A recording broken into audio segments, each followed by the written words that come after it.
18 মাস পর new York সিটির public স্কুলে ক্লাস শুরু, অনাবিল এক আনন্দের শিক্ষার্থীরা। অভিভাবকেরা ভয়ঙ্কর এক দুশ্চিন্তায় থাকলেও শিশু কিশোর তরুণ তরুণীরা স্কুল প্রাঙ্গণে ঢুকেই আনন্দে আত্মহারা হয়ে ওঠে। টানা 18 মাসের স্বেচ্ছা বন্দিত্ব থেকে 13 সেপ্টেম্বর সোমবার নিউ ইয়র্ক সিটির পাবলিক স্কুলে ক্লাস করার সুযোগ পেল শিক্ষার্থীরা।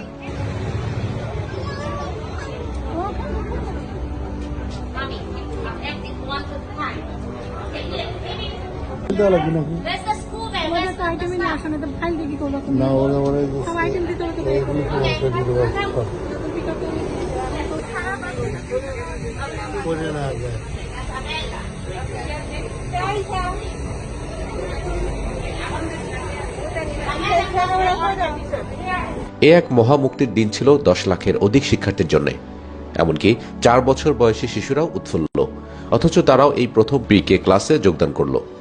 আগের কোনো অভিজ্ঞতা না থাকলেও নিজ বাসায় অবরুদ্ধ থাকার ঘটনায় কোমলমতি শিশুরা বীতশ্রদ্ধ হয়ে উঠেছিল। নিউ ইয়র্ক সিটির জ্যাকসন হাইটস সংলগ্ন এলমহার্স্ট হাসপাতালের সন্নিকটে স্টার প্রি-কে স্কুল শেষে আলিশা খান 4 বছর বয়সী তার মা বাবার কাছে উচ্ছ্বাস প্রকাশ করেছে। মাত্র 2 ঘন্টা ছিলাম ক্লাসরুমে, এরই মধ্যে 8 থেকে 9 জন বান্ধবী জুটেছে। খুব মজা হবে কাল স্কুলে গেলে, একই অভিজ্ঞতা বিব্রত করেছে অনাবিল আনন্দে উদ্ভাসিত আরভিন খান। ওরা কাজিন, ওদের মা বাবার এক ধরনের দুশ্চিন্তায় থাকলেও সন্তানের উচ্ছ্বাসে তারাও অভিভূত। একই পরিস্থিতি সবগুলো পাবলিক স্কুলেই দেখা গেছে। হাই স্কুলের ছাত্রছাত্রীর সকলেই করোনার টিকা নেয় ক্লাসে ফেরার আনন্দের মাত্রা ছিল অপরিসীম।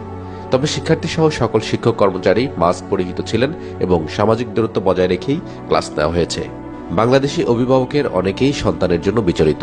ডেল্টা ভাইরাসের প্রকোপ ক্রমাগত বৃদ্ধি পাওয়ায় অনূর্ধ্ব 12 বছরের সন্তানকে ক্লাসে যেতে গড়রাজ্যে ছিলেন প্রায় সকলেই। কিন্তু সার্বিক পরিস্থিতি এবং শিশুদের একাকিত্ব ঘুচানোর অভিপ্রায়ে ক্লাসে যেতে বারণ করেননি বলে উল্লেখ করলেন আলতাফ হোসেন। জ্যাকসন হাইটসের কামাল মাহমুদ এবং এলমহার্স্টের আলিম খান আকাশও ভীষণ টেনশনে স্কুলগামী সন্তানের জন্য। নিউ ইয়র্ক সিটির মেয়র বিল ডি ব্লাসিও স্কুল খোলার পক্ষে রয়েছেন সবসময়, যদিও অনেক স্কুল ডিস্ট্রিক্টেই এখনো পুরোদমে ক্লাস করা সম্ভব হয়নি ডেল্টার আতঙ্কে। করোনার শুরুতে নিউ ইয়র্ক সিটিতে যে ভয়ঙ্কর অবস্থা তৈরি হয়েছিল তার কথা কেউই না ভুললেও কোমলমতি শিক্ষার্থীরা যাতে ক্লাসে ফিরে যায় এ দাবি ছিল সর্বমহলে। সে কারণেই সিটি মেয়রও নিজের অবস্থানকে সরব রাখতে বাধ্য হয়েছেন। তবে প্রথম দিনে কতজন শিক্ষার্থী ক্লাসে ফিরেছে তার সঠিক পরিসংখ্যান পাওয়া যায়নি। গত বছর অবশ্যই নিউ ইয়র্ক সিটির পাবলিক স্কুল সমূহের 6 লাখ শিক্ষার্থী দূরশিক্ষণের আবেদন জানিয়েছিল। এমনই অবস্থায় খুবই নগণ্য সংখ্যক অভিভাবক পুনরায় স্কুল সমূহের চ্যান্সেলরের সমীপে আবেদন জানিয়েছেন দূরশিক্ষণ পদ্ধতি আবারও চালুর জন্য। অপরদিকে স্কুল সমূহের চ্যান্সেলর মেইশা পোর্টার বলেছেন কয়েক সপ্তাহ পর্যন্ত গভীর মনিটরিংয়ে রাখা হবে শিক্ষার্থীদেরকে। এরপরও যদি কেউ ক্লাসে না আসে তাহলে কর্তৃপক্ষ সংশ্লিষ্ট অভিভাবকের বিরুদ্ধে পদক্ষেপ নিতে বাধ্য হবে। সোমবার সর্বশেষ তথ্য অনুযায়ী এই সিটির 1800 পাবলিক স্কুলের 82% শিক্ষার্থী ক্লাসে ফিরেছে।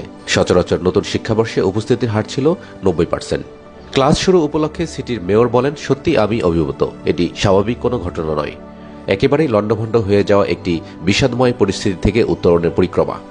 পুরোপুরি ঘুরে দাঁড়ানোর ক্ষেত্রে এই ক্লাসে ফেরার ঘটনাটি সকলের জন্যই অদ্ভুত একটি ব্যাপার হয়ে উঠেছিল। এদিকে সিডিসির পরিচালক ডক্টর রোচেলে ওঢালেনস্কি 13 সেপ্টেম্বর সোমবার এনবিসি টিভিকে বলেছেন যে বছর শেষেই 12 বছরের কম বয়সী শিশুরাও টিকার আওতায় আসতে পারে। এ নিয়ে গবেষণা চলছে। টিকা উৎপাদনকারীরা ফাইজার, বায়োটেক, মডার্না শীঘ্রই এফডিএ এর কাছে এ ব্যাপারে আবেদন জানাতে পারে। ইতিমধ্যেই স্বাস্থ্যবিজ্ঞানীরা নিশ্চিত করেছেন যে টিকা গ্রহণকারীর চেয়ে টিকা না নেওয়া ব্যক্তির করোনায় আক্রান্ত হয়ে মৃত্যুর ঝুঁকি 11 গুণ বেশি। তাই 12 বছরের কম বয়সীরাও টিকা নিলে করোনার ভীতি অনেকাংশে দূর হয়ে যাবে।